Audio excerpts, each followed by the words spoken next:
इशफाक अहमद अपनी किताब ज़ाविया में लिखते हैं, अपने आप तक पहुंचना है तो अपने आप से बात करें।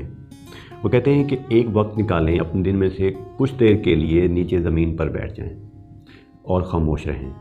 कुछ देर में आपके अंदर सोचों का और ख्यालों का समंदर उमड़ने लगेगा।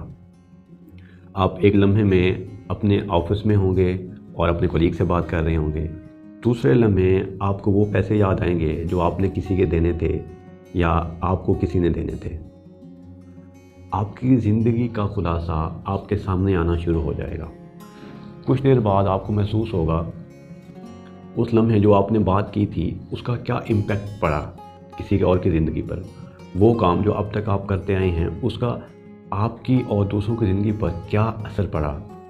आपको मालूम होगा अगर आप ज़िंदगी ऐसे गुजारने की बजाय दूसरे अंदाज से गुजारने की कोशिश करते तो शायद ज़िंदगी आज से बेहतर हो सकती थी।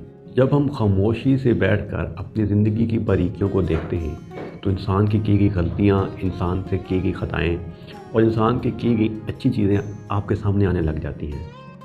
आपकी ज़िंदगी एक चार्ट की सूरत में आपके सामने आ जाती है। वो ज़िंदगी का खुलासा आपकी ज़िंदगी के सामने आता है।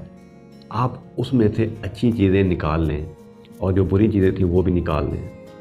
आप उन अच्छी चीज़ों को इग्नोर करके जो अच्छी चीज़ें हैं उनको अडॉप्ट करने की कोशिश करें, जिससे आपकी ज़िंदगी, आपके ताल्लुकात और आपकी फ़ाइनेंशियल स्टेट बेहतर हो सकती है।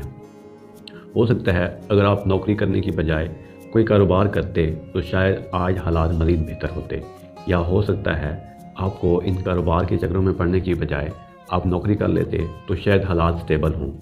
क्योंकि हर इंसान की नेचर, हर इंसान का रवैया दूसरे इंसान से मुख्तलिफ है।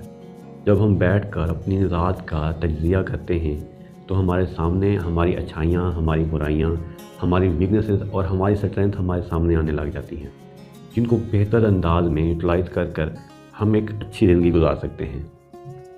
अपनी ज़िंदगी को बेहतर गुजारने के लिए अपनी ज़ात का तज्ज़िया करें और एक खूबसूरत ज़िंदगी गुजारें। अपना बहुत सारा ख्याल रखिएगा। अल्लाह हाफ़िज़।